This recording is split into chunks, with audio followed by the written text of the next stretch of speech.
Okay, we're continuing with Chapter 7. We're on the last section of Chapter 7 that we're going to cover in this course because we're not going to be doing vectors. Vectors are in their own separate playlist. In this video, we're going to talk about the law of cosines. So in the first two sections, we learned everything there is to learn about the law of sines. And there was a lot more to discuss about the law of sines because of the ambiguous case. Okay, so in the opening section of this chapter, we talked about that in order to be able to solve any kind of triangle, not just right triangles, but oblique triangles, any triangle, the idea is it needs to first be the case that you've specified a certain amount of information to where the triangle is either fully constrained or close to fully constrained, because you can't, I can't say, if I just give you the angles of a triangle, 3 angles, well, we know that when you have 3 angles of a triangle specified, then that means like you have similar triangles, but I can scale this triangle up and down and not change the angles. So how am I going to solve a triangle? There's no unique answer. There's an infinite number of triangles that satisfy that criteria. So in order to think about solving triangles, there needs to be a minimum amount of information given to start with. And the way we looked at this was through the perspective of the congruence axioms that we learn in geometry. Okay, the 3 congruence axioms are the side, angle, side, angle, side, angle, and side, side, side. And for the angle, side, angle case, or that's equivalently the side, angle, angle case, because if you have 2 angles, you automatically get the third angle, so you can turn that into the angle, side, angle case.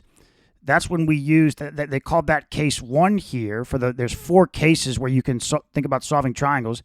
Case 1, we used the law of sines, and it was not ambiguous. You get this one unique answer to everything. Okay, but now the other 2 congruence axioms we're going to solve using the law of cosines. Now, there was the second case where it was the side angle case, and that's not a congruence axiom, but this was such that, yes, it's not a congruence axiom. The triangle is not fully constrained with side angle, but there was a finite number of possibilities, and so we call that the ambiguous case, and we studied that.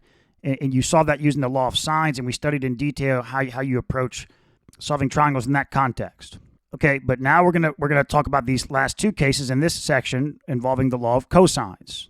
We're going to talk about these other 2 congruence axioms so this was the law of sines, but here, what if you start off with a side, 2 sides, and an angle included between the 2 sides, or you start off knowing all 3 side lengths? How can you then solve those triangles? But again, those triangles are, if you have one of these 2 cases, the triangle is fully constrained going into the problem. So there's no ambiguity. There's unique answers for every other parameter you don't know. Okay.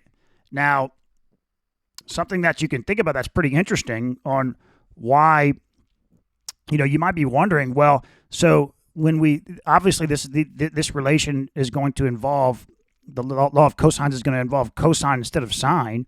So there's no case, you might be thinking there's no case where we get like cosine of an angle, like angle B or something, is equal to a number, and we have to take the cosine of both sides like we did with the law of sines, and then there's ambiguity there, right? That doesn't come up with the law of cosines.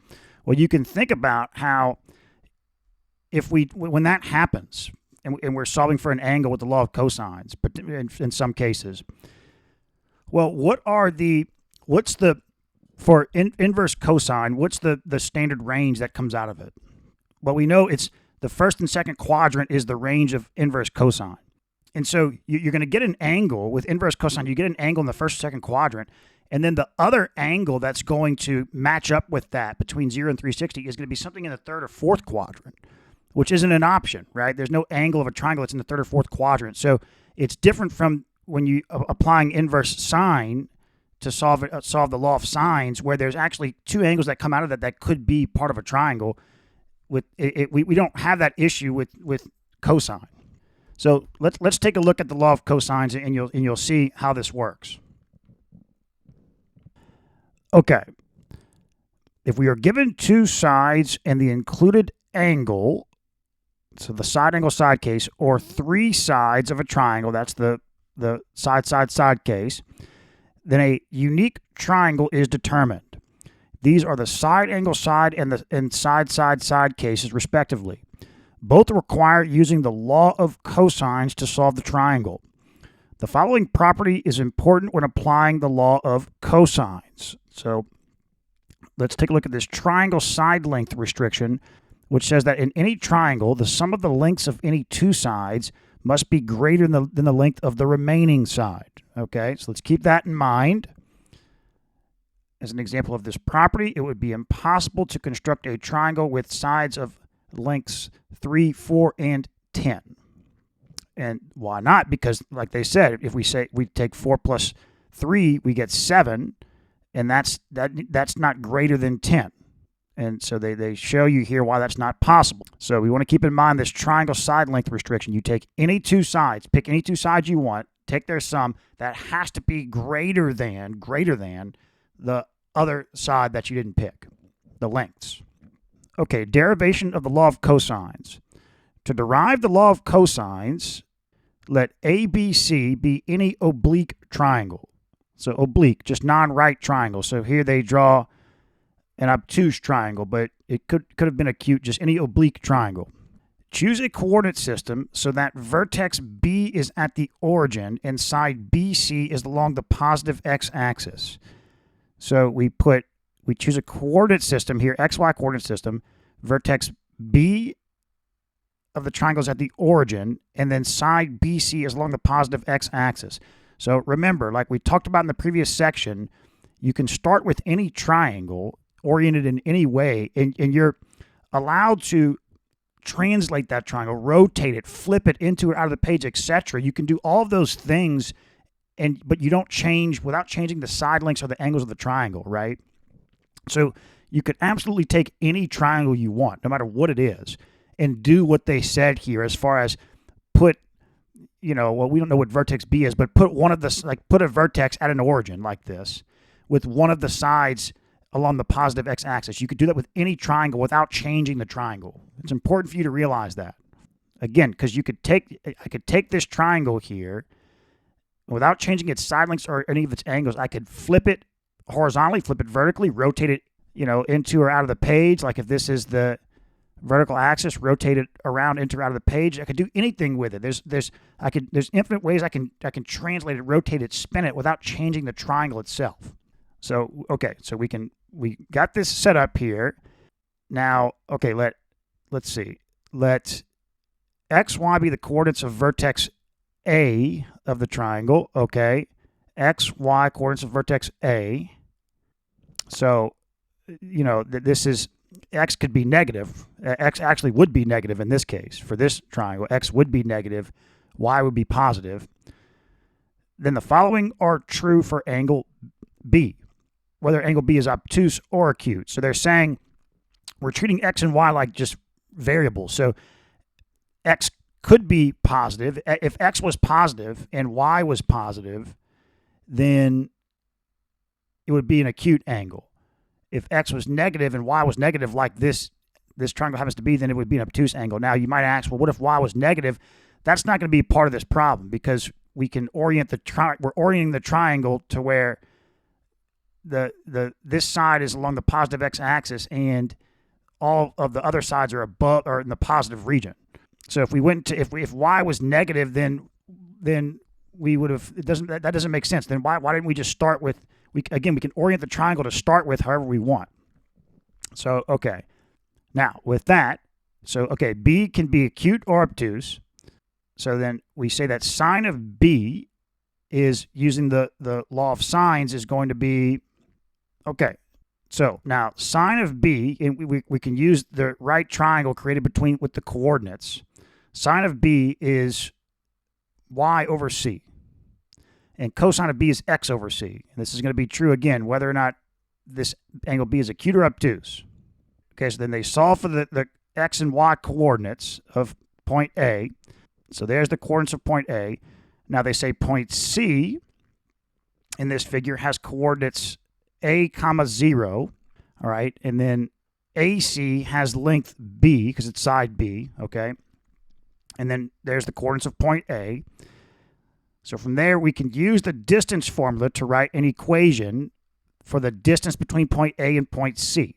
The distance formula from algebra. So write the square root of the x2 minus x1 squared minus or plus y2 minus y1 squared, the square root of all that. That's what they do. They write this out for the distance between point A and point C, which is the length of B. They square both sides. Then they expand this out. So this would be c squared cosine squared of B minus 2ac cosine B plus a squared plus c squared sine squared B. Then they bring together c squared sine squared B plus c squared cosine squared B and factor out the c squared. So you have sine squared B plus cosine squared B, which is 1. And so it simplifies to this. And now we have this relationship between side lengths of the triangle and the cosine of one of the angles. And they note that this relationship holds true whether or not angle B is acute or obtuse, which would mean that x is negative or positive. If angle B was acute, x would be positive. And again, we don't have to think about going into quadrants 2 and 3 or quadrants 3 and 4 here. And you can think about it if you want to pause the video and think about why the idea is everything we did here would make complete sense if x happened to be in the first quadrant or point A happened to be in the first quadrant. Everything would have been the exact same idea. You'd get this exact same relation here. And that covers, in that case, we've covered all triangles, all possible triangles, acute and obtuse triangles. And actually this would hold if x happened to be 0, so that means you have a right triangle. This actually would hold for that as well. But that's a right triangle, so we could just use regular trig functions, but there's no issue using this with a right triangle. And so, okay, this result is one of 3 possible forms of the law of cosines. In our work, we could just as easily have placed vertex A or C at the origin. This would have given the same result, but with the variables rearranged. So yeah, we could have, what they're saying there is that we could have said, okay, instead we're going to put vertex A at the origin and then have either like AC be along the positive x-axis or AB be along the positive x-axis, and then just like flip it horizontally or vertically or however we need to get all of the triangle other sides up in the first and second quadrant. And we could have done the exact same thing, no issue. And so we could do that with each vertex. And so what happens is you get 3 separate formulas like this. And that's the law of cosines. You have 3 separate formulas. And the idea is what you're dealing with is you've got one angle for each of these formulas for the law of cosines. You're dealing with one angle, as opposed to the law of sines. You're dealing with you're dealing with 2 angles and 2 side lengths. For these, you're dealing with one angle and all 3 sides. So you can see all 3 sides are involved or involved here, right? A, B, C, A, C. So each of the law of cosines is a relationship between one angle and all 3 sides. And what it is you have an angle you're dealing with. Let me draw this.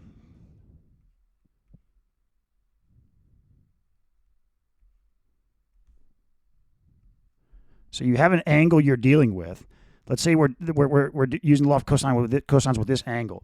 Well, the main you have all this stuff on one side and a side length squared on the other side. That side length squared by itself is what's opposite the angle. So what you have is this squared is equal to so let's see, we've got B, C. So, well, no, this wouldn't be squared here. But so if we're doing the law of cosines with angle A, then you take the opposite side and you square it. That's equal to, then you sum these 2 squared, B squared plus C squared. Okay, then you do minus, and then 2, and then multiply these 2, and then do the cosine of that angle you're using the law of cosines with. And it's the same pattern if you did this with angle B or angle C. So with angle B, you'd say B squared is equal to, and then do A squared plus C squared, and then do minus 2AC, and then times cosine of B. For angle C, you'd say C squared is equal to then A squared plus B squared,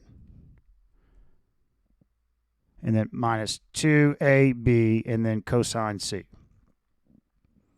And again, this applies for any triangle, no matter what, acute, obtuse, whatever, even a right triangle. And what would happen with a right triangle, you can see, is that the cosine of 90 degrees is 0. So you're left with the Pythagorean theorem. A squared is equal to b squared plus c squared, etc. And that's what they mention here. Okay. So now what we're going to do is we want to look at there's two cases though, right, where we're going to use the law of cosines, the side angle side case and the side case. And we just want to look at some examples of problems being solved with each of these cases, because particularly with the side angle side, because there are some nuances that you need to be aware of. It's not quite as with the law of sines in the angle side angle case. It's pretty straightforward. There's no things that could trick you. The ambiguous case, obviously, there's a lot going on there that you got to be aware of. Law of cosines it's very close to being as straightforward as the first case of the law of sines, but there is a gotcha in there, and only because you have to, with the law of cosines, to finish solving the triangle, you're going to need to use the law of sines. After you've solved for a side length or something or an angle, you might need to use the law of sines, and so we'll see. Let's take a look. You'll see what I mean. It's definitely not as confusing as the ambiguous case of the law of sines, but there is some things to be aware of. So if you have a side angle side case, right, with the angle included between the two sides, because if it was the side angle, that would be ambiguous case of law of sines. So side angle side. All right, a surveyor wishes to find the distance between two inaccessible points A and B on opposite sides of a lake. Okay, he wants to find this distance. While standing at point C, she finds that B is equal to, so she knows these two lengths, and then she's going to know the angle here between the two lengths, 132 degrees, 40 minutes. So find distance C. Okay, well, all right, well, law of cosines, we can see we'll take C squared is equal to this squared plus this squared minus 2 times this times the cosine of the angle, right? Now, so the cosine function that's just you get a single value no matter what. But even if we were using inverse cosine, it doesn't matter anyway. Okay, but we get c squared is equal to this. Take the square root of both sides, and you're done. That's it. Very easy, right? Well, but the ambiguity is going to come up in that what if she wanted to solve the entire triangle? So, okay, she got that, but now she wants to get this angle and this angle. Well, she needs to use the law of sines in that case, and now you're going to be taking the inverse sine of both sides, and so we have to talk about where you have to.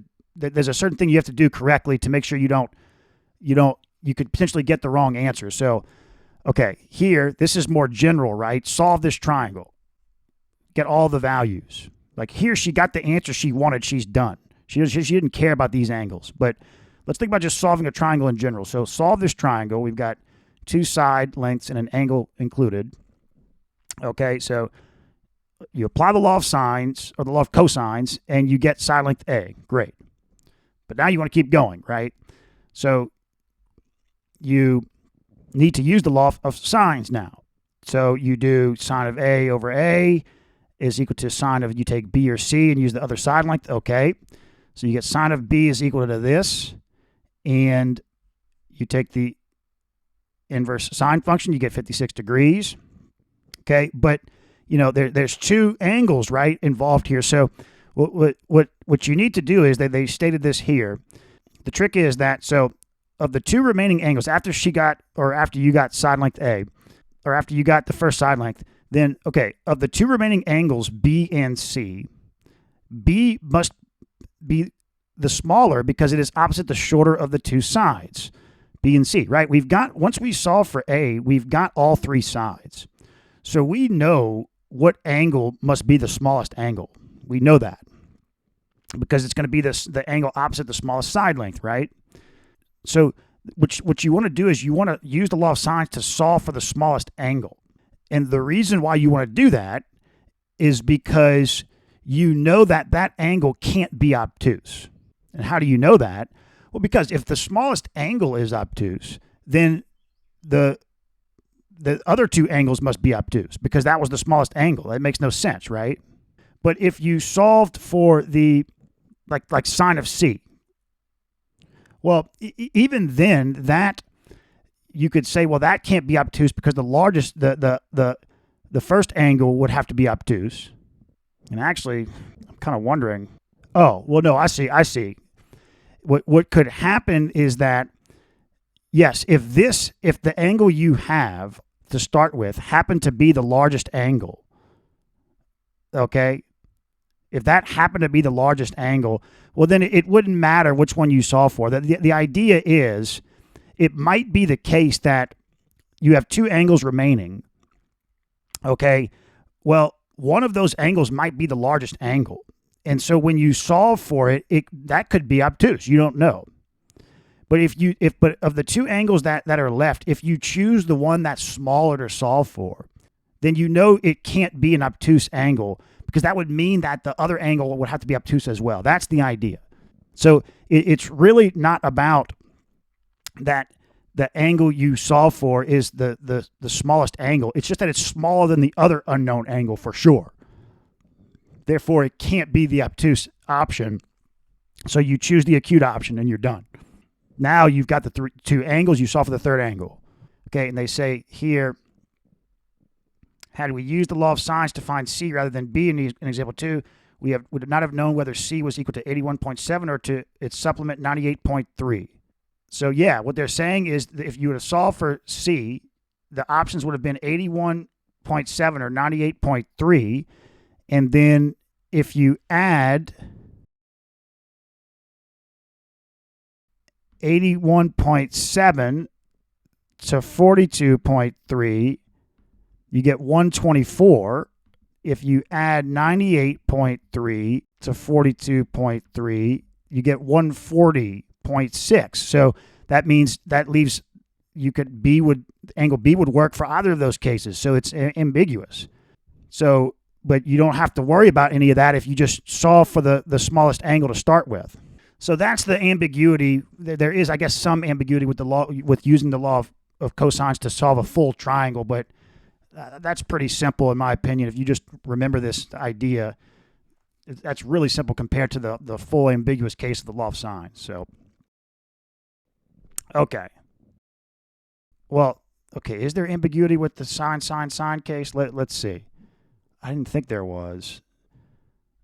Okay, so no, I don't know. There's not because, yeah, let's take a look.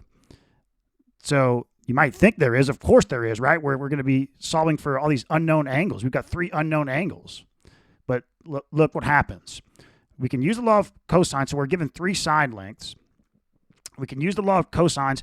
Oh, and you can think about how there is, I guess, in some way, there is a potential for when you're given three side lengths, maybe there's no triangle possible if you sum these two and it's not greater than this side, right? Or you sum these two and it's not greater than this side. So you can kind of check for that to start with, but I guess they don't call that an ambiguous case because if someone gives you, three side lengths that don't make sense for a triangle, then you never really had a triangle to deal with to start with. But yeah, so if you're given three side lengths, I guess the first thing you can do is check, okay, sum two, see if it's greater than the other side, and just kind of mix that up to verify, okay, there is an actual triangle possible.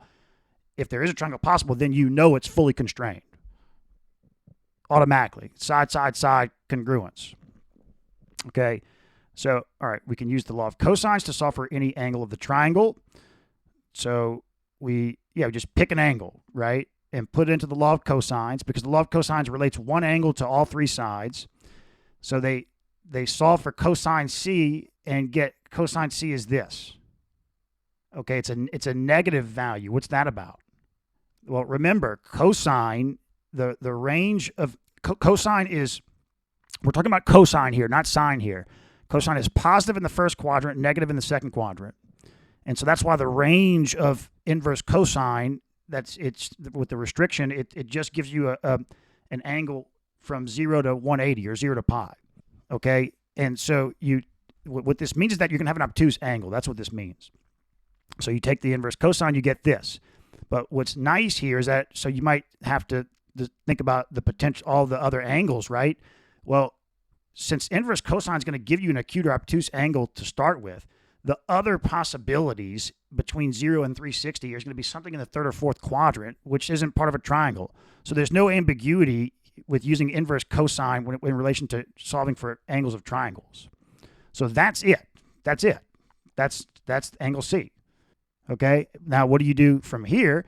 Well, you use the law of sines, and you actually, yeah, you do consider, you want to use the law of sines with the smallest angle. Well, actually, in this case, it wouldn't matter because you've got an obtuse angle anyway. So you already have one obtuse angle, so you know that the other angles must be acute. So you wouldn't have to choose the smallest angle, but let's say this was acute. Well, then all you got to do is use the side lengths to figure out what's the smallest angle and do the law of sines to solve for that. And it has to be the acute angle, because if it wasn't the acute angle, that would mean the next largest angle was obtuse. That would be the largest angle since you got an acute angle to start with, but that can't happen. So yeah, there is that ambiguity would come into play here, but you just have to remember that trick of, you can use the law of sines, but you know that if you use it if there's 100% one angle that's larger than the angle you're trying to solve for, then that it can't be, the angle you're solving for can't be obtuse. So you eliminate that possibility. Okay. Trusses are frequently used to support roofs on buildings. As illustrated here, the simplest type of roof truss is a triangle. Okay, so yeah, a roof truss is in a lot of cases, the simple type is a triangle. So, okay, find angle B to the nearest degree for the truss shown in figure 17. So angle B, okay, you've got the side lengths, do the law of cosines, and that's it. Straightforward, there's no ambiguity. You're just going to, whatever the angle it gives you with the inverse cosine, that's it. So there you go. Now we've learned how to, there's we've talked about the 4 cases of when you would need to solve an oblique triangle. And I'm not going to go through this table again. This is everything we've talked about in detail over the last few videos from the start of this chapter. Okay. Now, the last thing they talk about in this section is this Heron's formula for the area of a triangle. So here's another formula for the area of a triangle that we're going to be able to use. We've got 1/2 base times height, the standard geometric formula for the area of a triangle, but we used trigonometry to get, in a couple of sections ago, to get that the area of a triangle is also, you take 1/2, then you take any 2 side lengths, and then the sine of the angle between those 2 side lengths. So that would be what? Sine of C, I believe. Let's see. A, B, C. So 1/2 A times B times sine of C, exactly. And you could do this for any pair of side lengths and angle that you want, okay? And now we're going to come up with another formula for the area of a triangle. And this is useful because you don't know, there's different scenarios that come up in practice and in real life situations where you don't know what the information you're going to have. So it's good to have these different ways of calculating parameters. So maybe the 1/2 base times height you can't work with, but what if you can't really work with the 1/2 base times height formula, okay? But what if you don't have any of the angles, maybe? Like the side case. You don't have any of the angles. You can imagine with that situation, it would be difficult to try and solve for the height because you don't have any angles. Well, if all you have is 3 side lengths of a triangle, that's what this formula here that we're about to learn, Heron's formula, you can still calculate the area. So A formula for finding the area of a triangle, given the lengths of the three sides, known as Heron's formula, is named after the Greek mathematician Heron of Alexandria. It is found in his work Metrica. Heron's formula can be used for the case of side, side, side. Okay. Heron's formula, area formula. If a triangle has sides of lengths A, B, and C with what they're calling the the semi-perimeter equal to this S, 1/2 times the perimeter. So the perimeter is A plus B plus C, but the semi-perimeter, you divide the perimeter by 2.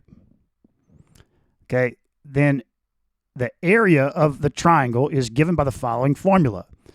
Take the square root of the semi-perimeter times the difference between the semi-perimeter and side length A and that and side length B and side length C. So that is, according to Heron's formula, the area of a triangle is the square root of the product of 4 factors. The semi-perimeter itself, the semi-perimeter minus the first side, the semi-perimeter minus the second side, the semi-perimeter minus the third side. All right.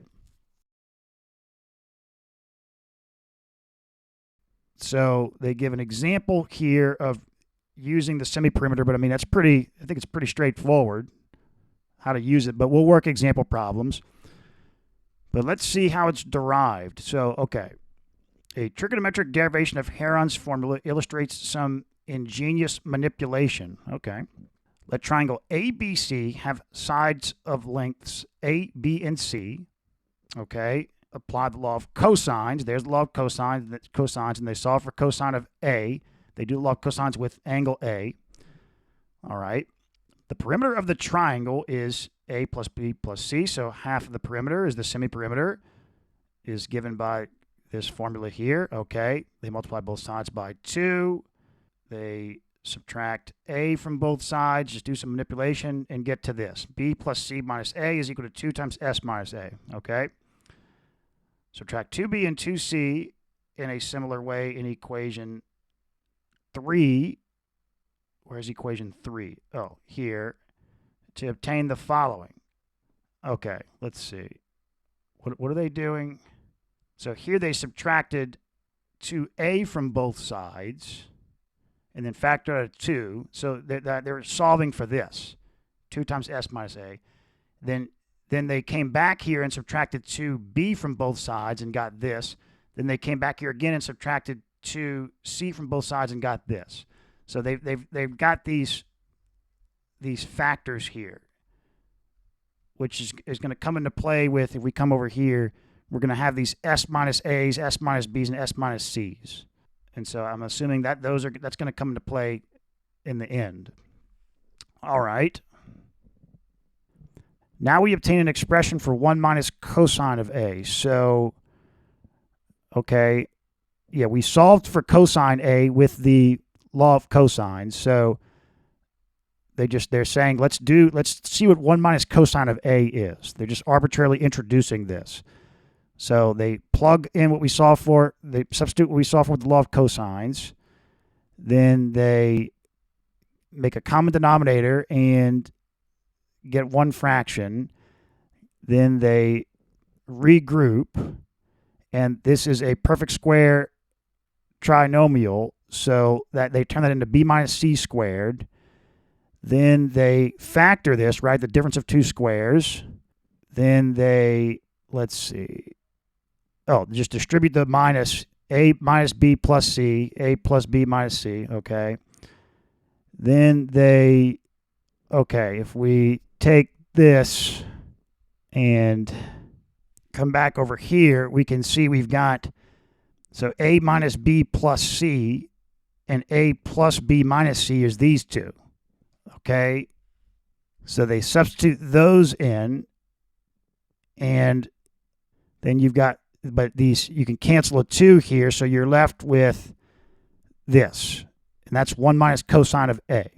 Okay, so then it says similarly, it can be shown that if you did 1 plus cosine of A, you would get this. All right.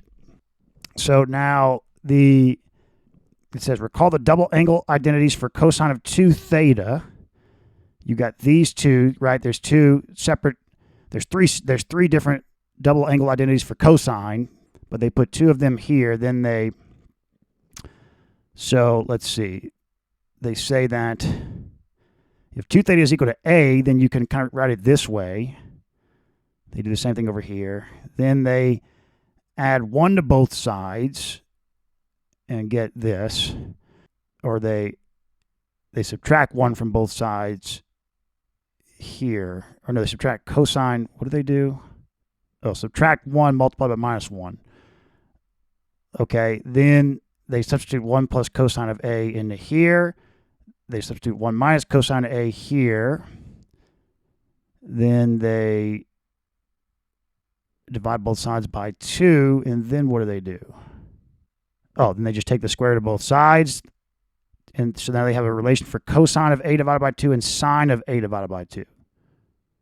They get sine because they used cosine. Here was cosine of 2 theta is equal to 2 cosine squared theta minus 1. Here they use the relation 1 minus 2 sine squared theta. So they get these two equations here. Okay. Now the area of triangle ABC can be expressed as follows. There's that area formula we found at the beginning, at section 1, I think, of this chapter. But it's always based on sine, right?